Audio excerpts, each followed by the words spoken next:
Recording in progress.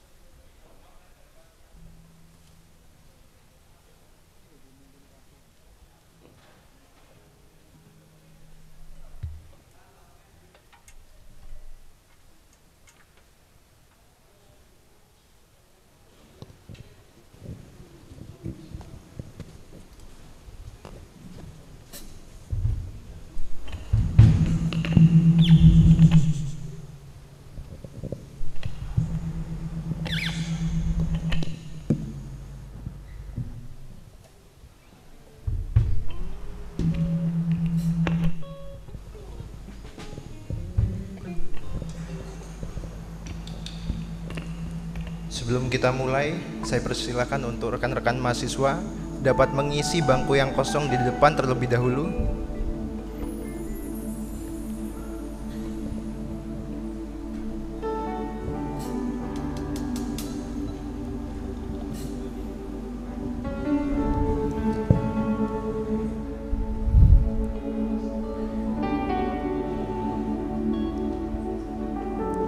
Baik, kita akan memulai ibadah kapel kita.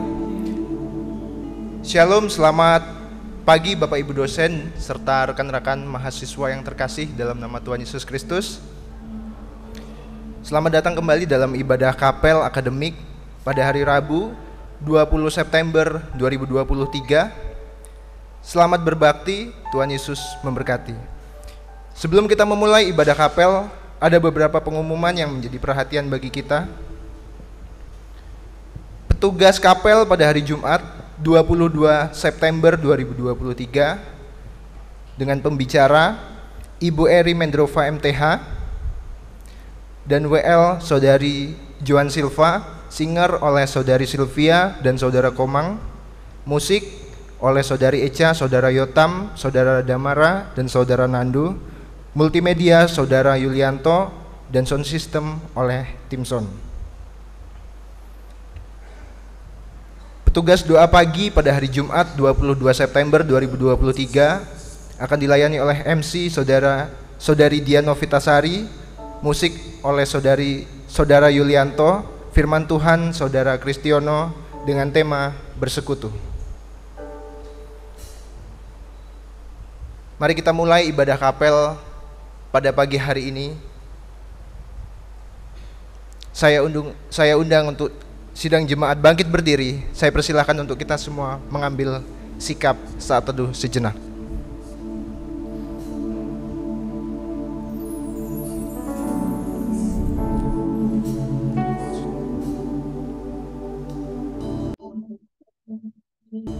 Ibrani 13 ayat 15. Sebab itu marilah kita oleh Dia senantiasa mempersembahkan korban syukur kepada Allah, yaitu ucapan bibir yang memuliakan namanya. Kita bersatu dalam doa. Kami mengucap syukur untuk kesempatan pagi yang indah ini Tuhan. Kami mengucap syukur untuk segala hal yang Tuhan kerjakan dalam kehidupan kami. Kami menyerahkan setiap hati dan pikiran kami agar kami boleh terfokus kepada hadirat Tuhan saja. Kami serahkan seluruh rangkaian ibadah kapel ini ke dalam tangan kuasa Tuhan, dari awal, pertengahan, hingga akhirnya. Dalam nama Tuhan Yesus Kristus, kami berdoa mengucap syukur. Amin.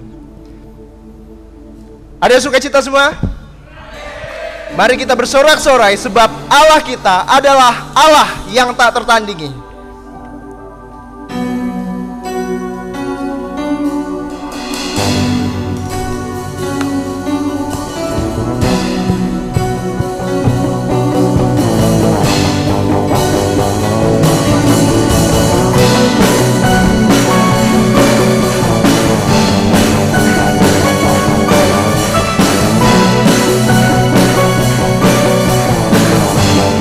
Katakan bersama.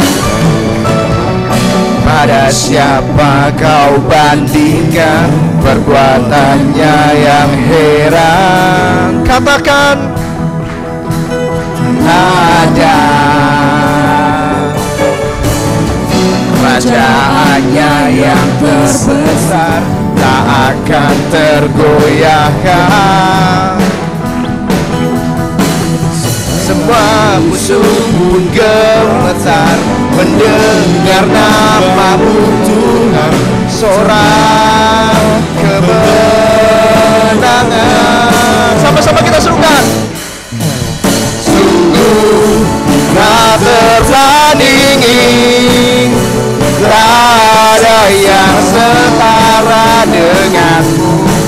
Hanya Yesus Tuhanlah yang terhebat. Amin. Jauh melebihi dari penguasa di dunia. Kerajaan-Mu kekal.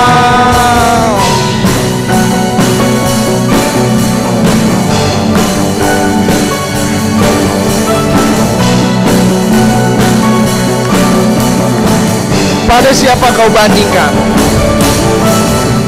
Pada siapa kau bandingkan perbuatannya yang heran?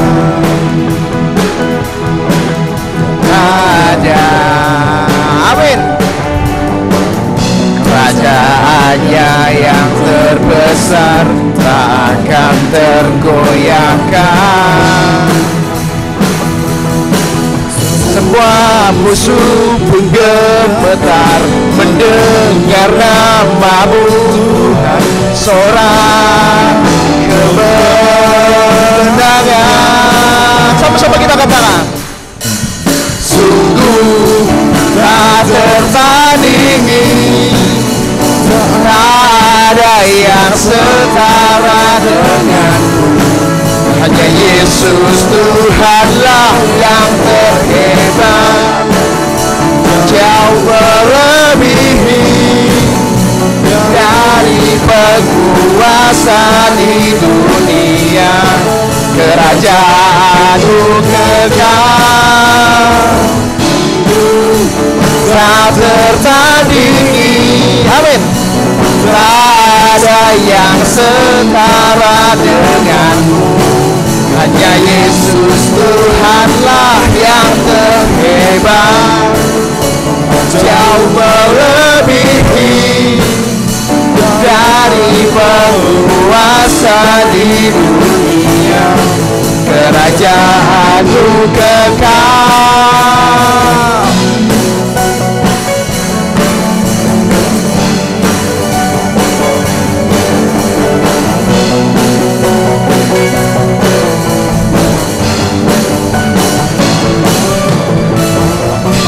Haleluya. Saya persilakan untuk duduk kembali. Pagi hari ini kita akan bersama-sama mendengarkan pemaparan materi diseminasi penelitian program doktoral dari S3. Namun sebelumnya kita akan bersama-sama menaikkan pujian tak terbatas.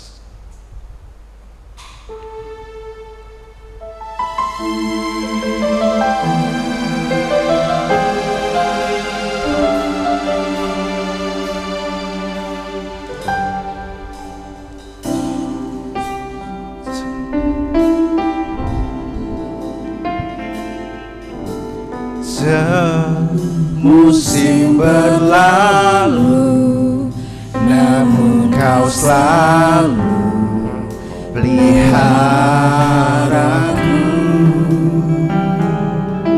Kasih dan setia-Mu tak pernah layu di hidupku. Semusim berlalu, namun Kau selalu peliharaku. Kasih dan setia-Mu, kasih dan setia-Mu tak pernah layu di hidupku.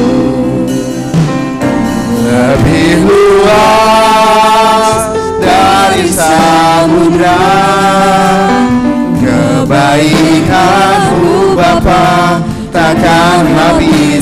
hidupku lebih tinggi dari cakrawala, tak terbatas kasih-Mu. Sungguh ku bersyukur luas dari samudra kebaikan-Mu Bapa takkan habis. Kepada Bapak John saya persilahkan untuk waktu dan tempat. Dari cakrawala, tak terbatas kasih-Mu. Sungguh ku bersyukur.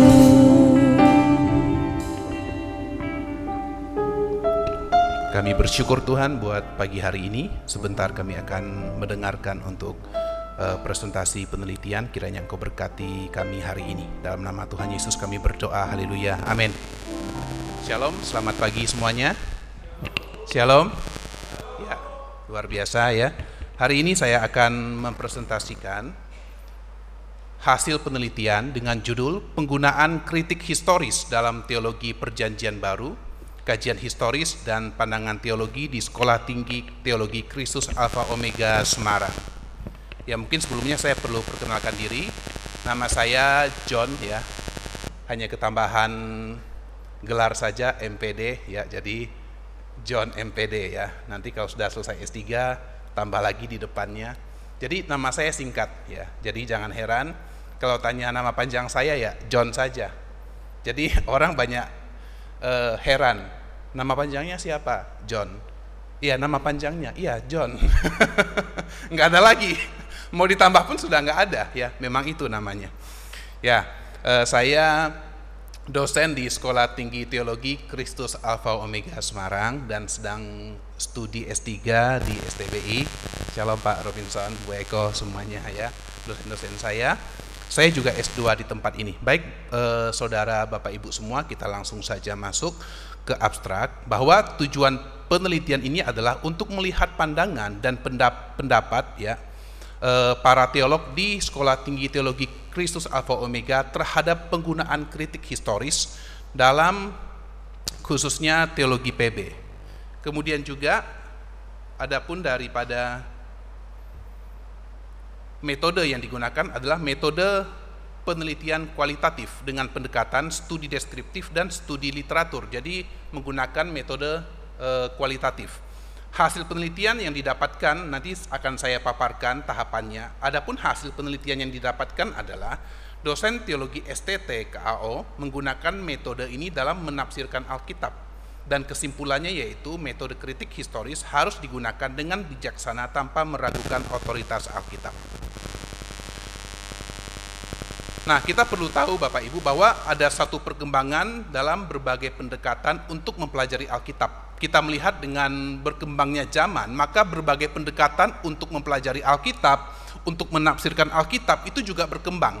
Nah, perkembangan pendekatan yang ada, kita melihat bahwa ada pro kontra yang terjadi dalam penggunaan pendekatan-pendekatan yang ada, terutama pendekatan kritik historis. Ada apa dengan pendekatan kritik historis? Ada apa dengan metode kritik historis? Nah, metode kritik historis menurut John Barton mengatakan bahwa metode kritik historis masih menjadi sebuah kontroversi dalam pemakaian dan penerimaannya di kalangan akademisi Kristen. Karena kita mengetahui bahwa pendekatan kritik historis atau metode kritik historis itu muncul daripada semangat liberalisme, ya, semangat untuk menjatuhkan otoritas Alkitab. Sehingga penggunaan pendekatan ini menjadi sebuah pro kontra. Ada yang menggunakan, ada yang tidak. Kenapa? Karena ada satu semangat yang tidak baik, ada satu spirit yang tidak baik daripada pendekatan metode ini.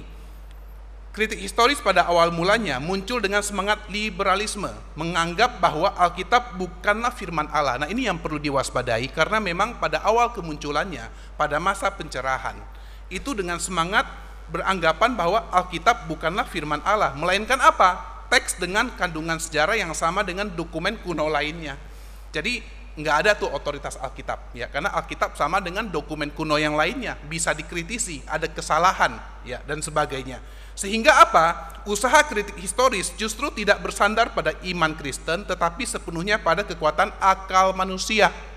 Satu contoh, orang-orang yang menggunakan pendekatan kritik historis dengan semangat liberalisme, mereka mengatakan bahwa kalau Hercules itu bisa dianggap sebagai sebuah cerita mitos, kenapa penciptaan dunia dalam Alkitab juga tidak bisa dianggap sebagai sebuah cerita mitos? Kemudian mereka juga beranggapan bahwa kenapa cerita tentang Yesus, anak Allah, ya, yang mati, bangkit, dan sebagainya, kenapa tidak dianggap sebagai mitos juga, sama dengan cerita-cerita dewa-dewi Yunani yang ada, misalkan begitu, ya. Jadi mereka berusaha menggunakan akal manusia, bersandar pada kekuatan akal manusia. Nah, meskipun pendekatan kritik historis mendapat pertentangan dan penolakan dalam pemakaiannya, namun terdapat juga beberapa teolog Kristen di luar liberal yang menggunakannya untuk menelaah Alkitab, seperti para teolog Kristen arus utama. Ya. Siapa itu teolog Kristen arus utama? Ya, Ortodoks, Protestan, Katolik. Adapun alasan penggunaan kritik historis oleh beberapa teolog adalah untuk membantu pemahaman atau memahami suatu makna teks Alkitab dengan lebih jelas, tanpa berangkat dari keraguan bahwa Alkitab bukanlah firman Allah. Jadi ada beberapa teolog arus utama yang mengatakan pendekatan ini bisa digunakan, tapi dengan membuang semangat liberalismenya, ya, membuang semangat atau peranggapan bahwa firman Allah itu atau Alkitab bukan firman Allah, harus dibuang semangat itu. Nah, itu bisa digunakan. Ya. Berikutnya kita melihat, selain itu, dengan menggunakan pendekatan kritik historis, maka pemahaman mengenai teks Alkitab dapat diketahui dengan memperhatikan kondisi-kondisi kebudayaan dan kesejarahan yang melahirkan semua teks Alkitabiah tersebut. Jadi, penggunaan pendekatan kritik historis akhirnya terbagi menjadi dua kelompok, Bapak Ibu, yaitu kelompok yang menggunakan pendekatan tersebut dan kelompok yang menolaknya.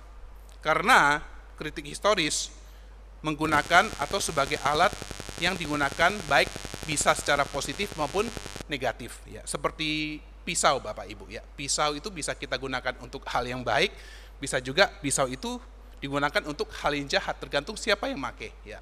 Pendekatan kritik historis juga harusnya sama seperti itu. Siapa yang pakai itu, ya. Itu bisa berarti positif dan juga bisa berarti negatif. Salah satu teologi yang menjadi subjek dari pendekatan kritik historis adalah teologi Perjanjian Baru. Nah, berangkat dari hal ini, maka menarik untuk melihat bagaimana pandangan para teolog yang ada di Indonesia mengenai penggunaan kritik historis, mengingat kebudayaan Indonesia yang begitu religius dan menolak paham liberalisme. Oleh karena itu, penelitian ini akan mengkaji dan meneliti bagaimana penggunaan kritik historis dalam teologi Perjanjian Baru oleh para teolog yang ada di Indonesia, khususnya dosen-dosen prodi teologi yang ada di STT Kristus Alpha Omega Semarang. Jadi penelitian saya di STT Kristus Alpha Omega Semarang. Ya. Nah, metode yang digunakan adalah kualitatif dengan studi deskriptif dan studi pustaka. Adapun responden yang saya gunakan ada 7 orang responden, ya, 7 orang dosen teologi S1, dan juga dengan teknik wawancara. Adapun temuan yang didapatkan adalah saya menggunakan beberapa pertanyaan yang ditanyakan kepada responden dan akhirnya mendapatkan jawaban-jawaban yang nanti saya simpulkan. Adapun temuan yang pertama, pertanyaan yang saya berikan adalah, apa yang Anda ketahui tentang pendekatan kritik historis? Nah, dari responden yang saya wawancara, ada 7 orang dosen yang saya wawancara, maka secara umum mereka sudah memiliki pengertian yang baik tentang pendekatan kritik historis, ya. Dosen STT KAO memiliki pengertian bahwa kritik historis adalah suatu pendekatan penafsiran yang dipakai untuk mengkritisi Alkitab dengan melihat dari sudut pandang historis. Kemudian juga pendekatan kritik historis juga lebih mengutamakan nalar manusia dalam memahami kebenaran suatu teks dalam Alkitab. Ini temuan yang ditemukan dalam wawancara untuk pertanyaan yang pertama. Kemudian pertanyaan yang kedua dalam wawancara adalah, Menurut Anda, apakah pendekatan kritik historis dapat digunakan untuk menafsirkan Alkitab tanpa mengurangi otoritas Alkitab sebagai wahyu Allah? Dari responden yang saya tanyakan, secara umum sepakat mengenai pendekatan kritik historis dapat digunakan dalam penafsiran Alkitab selama seseorang hanya menggunakan prinsip-prinsipnya saja dan membuang semangat liberalisme yang ingin menjatuhkan otoritas Alkitab sebagai wahyu Allah. Ya. Kemudian yang ketiga, pertanyaan yang ketiga adalah apa pengertian tentang teologi perjanjian baru menurut Anda? Dari ketujuh responden, maka secara umum mereka sudah memiliki pengertian yang baik tentang teologi perjanjian baru. Dosen STTKAO memiliki pengertian bahwa teologi perjanjian baru adalah pelajaran mengenai apa yang telah diwahyukan oleh Allah tentang dirinya di dalam perjanjian baru. Selain itu, teologi perjanjian baru adalah pemahaman seluk-beluk Allah yang diungkapkan oleh perjanjian baru atau yang mendasari perjanjian baru dengan Tuhan Yesus sebagai tema utamanya. Kemudian juga pertanyaan yang keempat, apakah pendekatan kritik historis bisa digunakan dalam teologi perjanjian baru atau menafsirkan kitab-kitab perjanjian baru? Nah, dari semua responden yang ditanyakan, maka mereka mengatakan bahwa pendekatan kritik historis tidak bisa digunakan dalam menafsirkan semua kitab perjanjian baru. Hal ini dikarenakan banyak peristiwa yang tidak dapat didekati dengan pendekatan ini, misalnya mujizat Tuhan Yesus. Karena orang-orang atau kelompok yang memakai pendekatan kritik historis dengan semangat liberalisme, mereka justru menyaksikan ya mujizat-mujizat yang dilakukan oleh Yesus. Ya, mereka mengatakan bahwa mujizat yang dilakukan oleh Yesus itu mitos. Bahkan mereka mengatakan bahwa penulis-penulis Injil mereka itu hanya berfantasi saja menulis tentang perkara-perkara besar yang ditulis oleh para penulis Injil ini, ya. Sehingga mereka mengatakan mujizat Yesus, ya, perkara-perkara besar yang Yesus lakukan itu hanya sebuah mitos. Oleh karena itu, dalam hasil survei saya dikatakan bahwa dosen-dosen STTKO menafsirkan atau mengatakan bahwa pendekatan kritik historis tidak bisa digunakan dalam menafsirkan semua kitab-kitab PB karena hal-hal tersebut. Kemudian yang kelima, bagaimana perkembangan penggunaan pendekatan kritik historis saat ini? Berdasarkan wawancara, maka secara umum melihat bahwa pendekatan kritik historis mengalami perkembangan.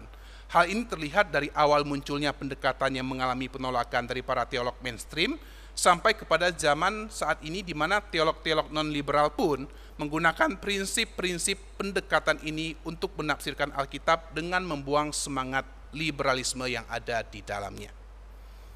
Dan yang terakhir, apakah Anda menggunakan pendekatan ini? Saya menanyakan kepada dosen-dosen teologi di STTKAO, apakah mereka menggunakan pendekatan ini? Dan ternyata mereka menggunakan pendekatan ini dalam penafsiran. Hanya saja pendekatan kritik historis biasanya dipakai untuk mengetahui latar belakang suatu kitab agar seorang penafsir memiliki pengetahuan yang lebih dalam terhadap suatu teks Alkitab. Pendekatan ini dipakai bukan untuk mengkritisi Alkitab, melainkan hanya sebagai alat bantu supaya lebih memahami kondisi budaya atau historis pada waktu itu. Jadi penggunaan pendekatan ini hanya sebagai alat bantu saja, ya, bukan untuk mengkritisi Alkitab. Oleh karena itu, dosen prodi teologi STTKAO percaya bahwa Alkitab tidak pernah salah, ya, sekalipun harus dibuktikan dengan kritik historis maupun ilmu lainnya. Jadi dosen di STTKAO punya anggapan bahwa Alkitab tidak salah, Alkitab tidak pernah salah, otoritas Alkitab tetap utuh sepenuhnya, ya. Sehingga mau diuji dengan kritik apapun, ya, Alkitab adalah otoritas tertinggi. Kemudian hasil diskusi adalah pendekatan kritik historis harus dipakai secara bijaksana. Pendekatan ini hanya sebagai alat bantu dalam menafsir dan bukan untuk membuktikan kesalahan Alkitab. Itu yang pertama. Poin yang kedua adalah pendekatan kritik historis penting untuk digunakan selama otoritas Alkitab tetap dihormati. Teolog masa kini harus belajar sejarah dan gramatikal dalam teks perjanjian baru. Ketika seorang teolog tidak menyelami situasi dalam suatu teks, maka makna teks tidak bisa didapatkan. Poin yang ketiga adalah seorang teolog atau akademisi harus tetap menempatkan Alkitab sebagai firman Allah ketika menggunakan pendekatan kritik historis. Pendekatan ini hanya bersifat menguatkan saja. Kesimpulan, Bapak Ibu, Yang pertama yang saya dapatkan daripada hasil wawancara dan survei dan yang lainnya adalah yang pertama, dosen prodi teologi STT Kristus Alpha Omega memiliki pandangan bahwa pendekatan kritik historis dapat digunakan dalam membantu memahami teks Alkitab dan bukan untuk mengkritisi Alkitab ataupun meragukan finalitas Alkitab sebagai wahyu Allah. Kemudian kesimpulan yang kedua adalah dosen STTKAO juga memakai pendekatan kritik historis dalam membantu untuk memahami latar belakang dari sebuah teks dengan melihat historis, budaya, dan lain sebagainya. Tetapi pendekatan ini tidak mempengaruhi keyakinan mereka terhadap finalitas Alkitab. Pendekatan ini digunakan hanya untuk mengafirmasi atau menguatkan apa yang sudah disampaikan oleh teks Alkitab. Kemudian kesimpulan yang ketiga, dosen STTKO memberikan masukan untuk berhati-hati dalam menggunakan pendekatan ini karena kalau tidak bijaksana dalam menggunakannya, maka bisa terseret dalam semangat awal pendekatan ini, yaitu untuk menjatuhkan otoritas Alkitab sebagai wahyu Allah, sehingga Alkitab disamakan dengan dokumen atau buku pada umumnya. Demikian yang bisa saya sampaikan, ini daftar pustaka yang saya gunakan. Ya, sekian, terima kasih. Kalau ada pertanyaan, saya persilakan. Atau tanggapan, masukan?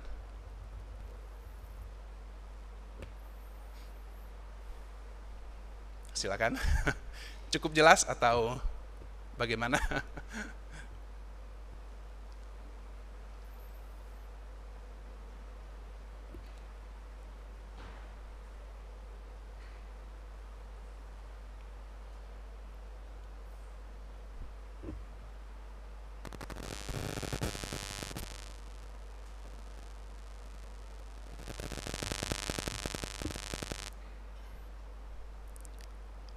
Silakan.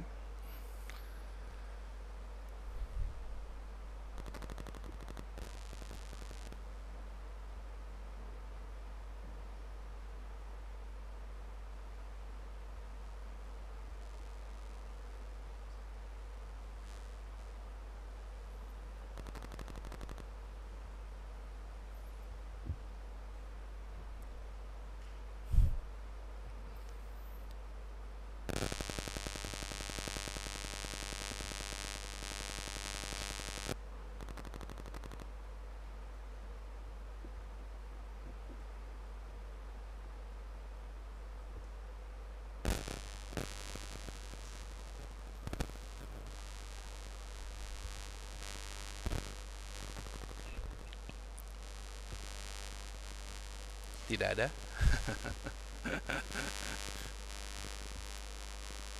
Ya, saya berikan kesimpulan untuk Bapak Ibu semuanya. Jadi pendekatan kritik historis memang kalau kita melihat awal munculnya itu dengan semangat yang tidak baik, karena memang untuk menjatuhkan otoritas Alkitab dan menyamakan dengan dokumen kuno yang lainnya. Tetapi kita perlu tahu bahwa kita bisa menggunakan prinsip-prinsipnya untuk menafsirkan Alkitab, karena dengan menggunakan prinsip itu justru memperkaya kita untuk menggali isi pesan yang terkandung dalam Alkitab yang mungkin selama ini kalau kita baca hanya secara teks saja kita tidak akan bisa mengerti. Tetapi dengan menggunakan prinsip-prinsip ini mungkin kita akan semakin mengerti, menambah pengetahuan akan apa yang terkandung di dalamnya, ya. Sehingga menurut saya semangatnya kita buang, tetapi prinsipnya ini yang kita gunakan. Sekali lagi, semangatnya yang kita buang, tetapi prinsipnya ini yang kita gunakan untuk memperkaya pemahaman kita tentang teks atau dalam menafsirkan Alkitab. Demikian yang bisa saya sampaikan. Terima kasih.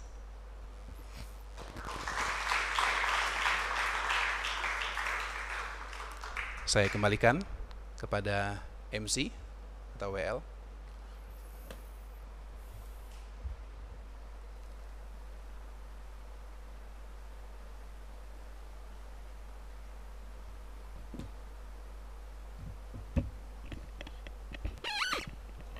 Terima kasih untuk pemaparan diseminasi penelitian program doktoral mengenai penggunaan kritik historis dalam teologi PB. Dan tiba saatnya kita akan menutup ibadah kapel kita. Dan saya mohon dengan kasih untuk Dr. Robinson Rimun dapat memimpin kita di dalam doa penutup.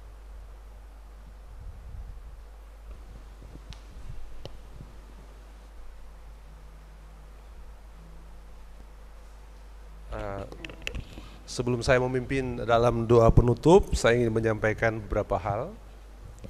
Yang pertama, selamat buat Pak John sudah mempresentasikan hasil penelitian yang telah dilakukan dan sudah sudah masuk OJS kan? Sudah. Dan dapat dipertanggungjawabkan dengan baik hasil penelitian, dan juga kampus kita terus mengejar dan berusaha untuk menghasilkan karya-karya penelitian, pengabdian masyarakat dan pendidikan di Tridharma Perguruan Tinggi. Dan saudara, ada kabar baik yang saya ingin sampaikan kepada seluruh sivitas akademika ST Baptis Indonesia. Kabar baik itu adalah apa, saudara? Bahwa dari Kementerian Agama itu membuat surat penetapan, dan saya ingin menyampaikan bahwa satu sukses yang luar biasa, baik secara individu, dosen, maupun secara institusi, bahwa salah satu dari dosen kita, Dr. Sony Saluhu, pada hari esok akan menerima SK penetapan dia sebagai guru besar. Mari saudara kita tepuk tangan bersama-sama. Ini satu hal yang sangat membahagiakan, karena sekolah kita mendapat tambahan satu profesor, satu guru besar, dan sangat membahagiakan oleh karena satu profesor ini, satu guru besar ini adalah benar-benar dihasilkan secara murni dari STT kita. Kita tidak menambahkan dari luar. Dan juga menjadi harapan bagi teman-teman semuanya untuk meningkatkan mutu, kualitas pendidikan, dan juga jenjang akademik jabatan fungsional dosen, karena ini adalah jabatan fungsional akademik yang tertinggi dari seorang dosen, yaitu guru besar. Ini satu prestasi yang luar biasa secara individu, karena Pak Sony, Dr. Sony, mulai dari lektor terendah hingga sampai loncat ke tingkat guru besar. Ini satu hal yang luar biasa sekali. Dan saudara, saya ingin mengucapkan selamat kepada Dr. Sony Saluhu dan keluarga, dan biarlah ini juga menjadi penyemangat bagi kita semua di sini. Doakan beliau besok akan mengikuti penyerahan penerimaan SK guru besar di Kementerian Agama di Jakarta besok. Dan membahagiakan sekali saudara, dari surat yang kami terima ada 36 guru besar yang ditetapkan di pendidikan agama atau ilmu agama, kaitan dengan ilmu agama. Dan dari 36 yang ditetapkan sebagai guru besar itu, hampir semuanya itu berasal dari IAIN dan UIN atau Institut Agama Islam, Perguruan Tinggi Islam. Tetapi ada satu dari 36 itu ilmu agama yang guru besar adalah dari STT, yaitu dari STT Baptis Indonesia. Mari saudara kita tepuk tangan bersama-sama. Luar biasa, ini membahagiakan sekali. Mari bersama-sama kita berdiri dan kita akan tutup dengan doa.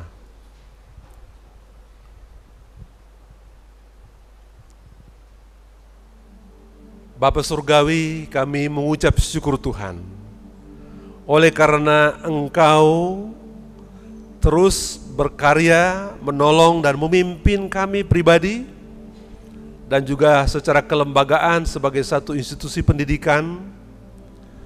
Kami mengucap syukur Tuhan, oleh karena pada hari ini acara diseminasi karya penelitian dari salah satu mahasiswa kami dapat dipresentasikan dengan baik, dapat dipertanggungjawabkan dengan baik. Dan biarlah Tuhan, kami berdoa untuk Bapak John MPD, Engkau beri dia kemampuan Tuhan, supaya dia dapat menyelesaikan program doktoralnya di kampus kami ini dengan baik dan dapat mendedikasikan hidupnya dalam pendidikan dan pelayanan dengan baik pula. Kami berdoa Tuhan juga untuk sekolah kami, supaya Engkau terus memimpin para mahasiswa, dosen, staf karyawan yang ada, supaya kami saling bahu-membahu, memajukan, menumbuh kembangkan institusi pendidikan teologi STT Baptis kami yang kami cintai ini. Kami mengucap syukur Tuhan oleh pimpinan-Mu dan penyertaan-Mu, di mana salah satu dosen kami dapat memperoleh pencapaian jabatan fungsional akademik tertinggi, guru besar, yaitu Dr. Sony E. Saluhu. Kami mengucap syukur Tuhan.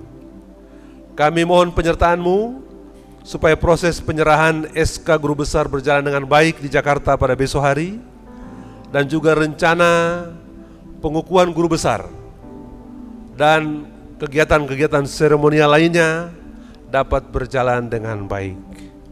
Ya Tuhan, kami berdoa Engkau menyertai kami dalam pelayanan dan kegiatan-kegiatan kami selanjutnya, baik dalam kegiatan belajar mengajar dan pelayanan-pelayanan yang Tuhan percayakan. Biar Tuhan mampukan kepada kami semua untuk memberikan dan melakukan yang terbaik bagi dan untuk hormat kemuliaan-Mu saja Tuhan.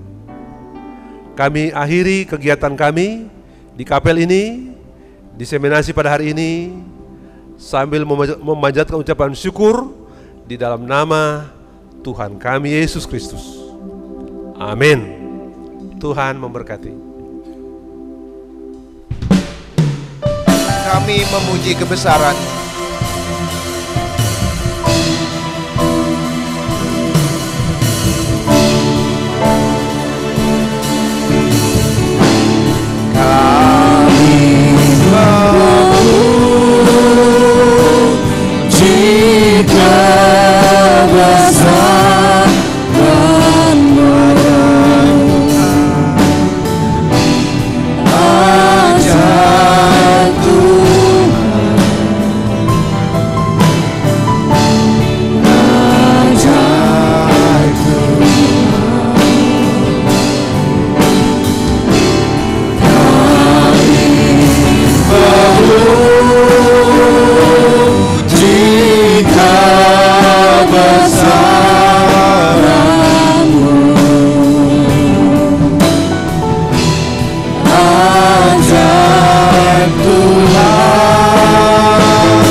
Ibadah kapel kita telah selesai.